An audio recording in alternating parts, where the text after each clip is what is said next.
What's going on, guys? It's your boy Shade here, and welcome back to the channel, where today we're going to be talking about the Modern Warfare 3 beta, my personal opinions on the game, as well as the problems that I faced when I was in the beta playing myself. Now, do I think Modern Warfare 3 is going to be a good game? Absolutely. I think it's actually going to be a pretty good game compared to what we've been getting lately. And if we look at what we've been getting lately, Modern Warfare 2 was butt cheeks, Vanguard was butt cheeks, Cold War was butt cheeks, and Modern Warfare 2019 was kind of butt cheeks, but it turned out to be a pretty good game.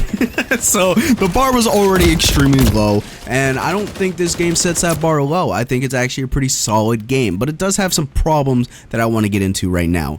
Starting with the long TTK. Now, the reason why the long TTK or the headshot multiplier is an issue isn't really an issue for the controller players, but it's more of an issue for the keyboard players. Now, when you're playing on controller, you obviously get your aim assist that helps you track a player, and it keeps you on target for the longer time to kill. Where a mouse and keyboard player, they don't get that option, they don't have that help, so they have to physically track perfectly and stay on target 100% aim for every gunfight, which isn't exactly easy. It's very difficult to do, and it puts us at a pretty decent disadvantage. And that's not even considering me, because I'm a decent mouse and keyboard player, right? I was getting pooped on all beta, I won't lie. But I'm talking about the average to below average mouse and keyboard players. They're not going to have any fun in this game. They're going to struggle. And with no headshot multiplier, it won't reward good aim. So if I'm aiming higher and hitting headshots, it won't cut down the TTK, and I'll still lose the gunfight. So it's pretty tough in this situation to combat something like that. But I do have some fixes that I think would work. The personal fix that I think they should do is increase the headshot multiplier to be quite a bit more than what it was in the beta. This awards us mouse and keyboard players a little bit more of a chance to win the gunfight when we're aiming a little bit higher. I think that's a decent balance, but there's another way we could also do this. We could lower the health to a 125, keep the headshot multiplier exactly the same, and it would be a quicker time to kill by a little bit, and it would give us a better chance and less room for error when it comes to tracking. Now, as for you controller players, it won't be that much of an issue for you guys. You guys are perfectly safe with this issue, but we will start with problem 2, which affects everybody. Now, this is the dull and hazy maps. Unfortunately, every single map in this game doesn't have any color to it, dude. It's so grim. There's like no color at all. What they need to do is up the vibrance, get some color in there, remove that weird hazy look to every single map. I don't know why they even added it. Maybe they weren't done. This is absolutely fixable by the time the game releases, but I don't understand why they added this hazy look to every single map with no color at all. It just kind of doesn't really seem right, but they could absolutely add some vibrance, color to the map, make it a lot more colorful for everybody, and it'd increase visibility quite a bit and make it easier to identify targets. It would just be better overall for the entire player base if they did that. Now, there was another problem that's gonna affect all of us. There were already cheaters in the beta week 1, PlayStation exclusive. PlayStation only players, and there were already cheaters in the week 1 beta.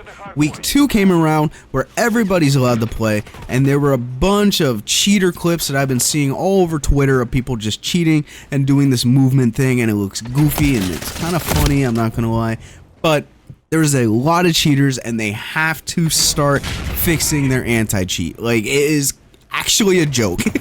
Like, we all make fun of Counter-Strike and its anti-cheat and how bad that's been, but this is actually a joke. It's like they say they have an anti-cheat, but there really isn't one, and everybody can cheat and it'd be super easy. It's incredible, the fact that we still have this problem, and it's been since 2019. I don't get it, man, but they have to up their anti-cheat. Problem number 4 that we have is the SPMM. I don't know why they turned it up. It felt like it was really high this beta season. It just, like, holy crap, every single lobby was a sweat fest. There was no fun to be had. It was striker ACR only. I don't know what they did to turn it up, and I don't know why they did it to turn it up, but it was a nightmare. So I got a problem.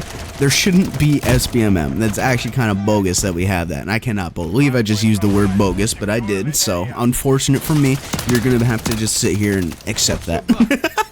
But no, they should absolutely get rid of it, because it gets rid of all the fun. It gets rid of all the weapon uses. Like, we can't use all the non-meta weapons. We are forced to use the best weapons in the game in order to get the win and carry our team, and that should never be a thing. So I hope they tune it down just a little bit, because I know they're never going to get rid of it. That's their money maker. They need SPMM. If they tune down the SPMM a little bit, it'd make the game a lot more casual, and it'd be a lot more fun for a lot of the players that just want to play the game and not sweat every single lobby with the best guns in the game.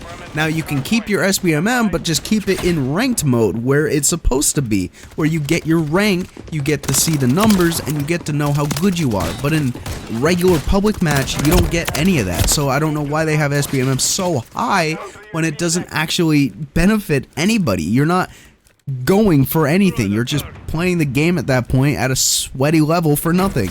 Doesn't make any sense, in my personal opinion. Finally, we gotta talk about the communication, okay? Infinity Ward, you just sucked. You did not say anything. You didn't give us any communication at all. No feedback was ever heard, and it was terrible. Now, if we go to Sledgehammer, thankfully, during the beta, they have been kind of keeping it, you know, a lot more communicative. They've been talking about certain things. They have a Trello board up. They've been showing us what they're doing, their changes, their expectations of what they plan on doing.